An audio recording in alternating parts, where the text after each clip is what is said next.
পাইপলাইনে ভয়াবহ অবস্থা।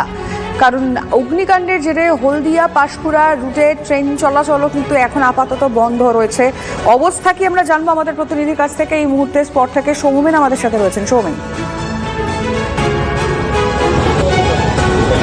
দেখো, এই মুহূর্তে প্রায় 3 ঘন্টা হয়ে গেছে আগুন লেগেছে এবং তারপরে এখনো পর্যন্ত আগুন পুরোপুরি নিয়ন্ত্রণে আসেনি। আমরা যেটা জানতে পারছি সেটা হচ্ছে যে এই হাসপাতাল সূত্রে খবর, এই অগ্নিকাণ্ডের ফলে প্রায় 35 জন জখম হয়েছেন এবং তারা সবাই এই কারখানা সংলগ্ন এলাকাতে থাকেন।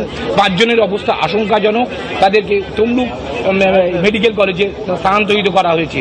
এলাকার লোক এক্ষুনি একটু আগেই বিক্ষোভ দেখাচ্ছিলেন কারখানা কর্তৃপক্ষকে ঘিরে ধরে।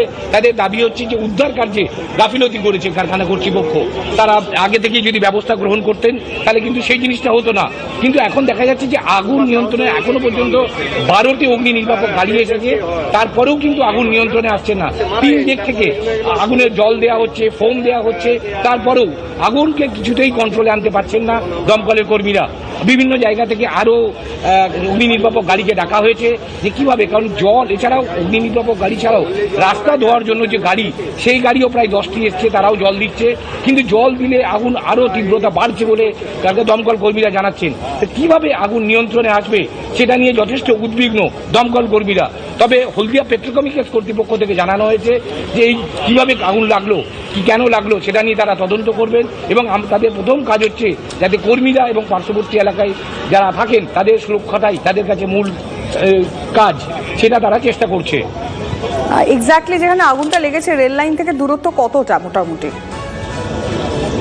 হার্ডলি এখান থেকে 10 মিটার থেকে 15 মিটার মধ্যে।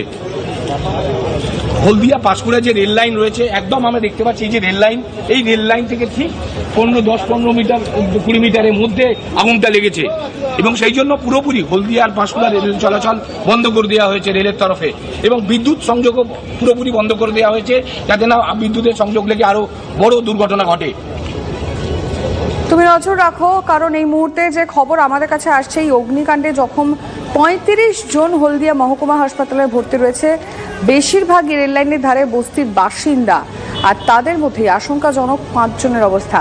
আগুন নিয়ন্ত্রণে আনতে এই মুহূর্তে দমকলের তরফ থেকে সব রকম চেষ্টা করা হচ্ছে, কিন্তু হিমশিম অবস্থা বলা যায়। দমকলের 9টা ইঞ্জিন এই মুহূর্তে কাজ করছে। জলের সঙ্গে ফোম স্প্রে করা হচ্ছে যাতে যতটা দ্রুততার সঙ্গে আগুন নিয়ন্ত্রণে আনা যায়। হলদিয়া পেট্রোকেমিক্যাল কর্তৃপক্ষের বিরুদ্ধে উদাসীনতার অভিযোগ তুলে বিক্ষোভ দেখিয়েছেন এলাকাবাসী লোকজন। তারা বলছেন যে একটা গাফিলতি রয়েছে তাদের। আগুনটা ভোর 4টার সময় লেগে পুরো এলাকাতে গ্যাস লাইন যত সময় লিক হয়েছে, লিক হওয়ার গ্যাস যত বেরোচ্ছে চারদিকে গ্যাস ছড়াছড়ি হয়েছে, হয়ে আগুন এই ইলেকট্রিক তারের সঙ্গে সঙ্গে আগুন গিয়েছে, প্লাস পুরো এলাকাতে ঝলসে গেছে মানুষ। 2 জন মহিলা, ওরা এখন মানে খুব প্রবলেমে আছে, ওদেরকে HPL-এ নিয়ে গেছে। বাকি হচ্ছে আমাদের ঘর দর অনেক জ্বলে গেছে। সামনে বাস স্ট্যান্ডে একটা দোকান ছিল, দোকানটাও আগুনে ঝলসে গেছে পুরো।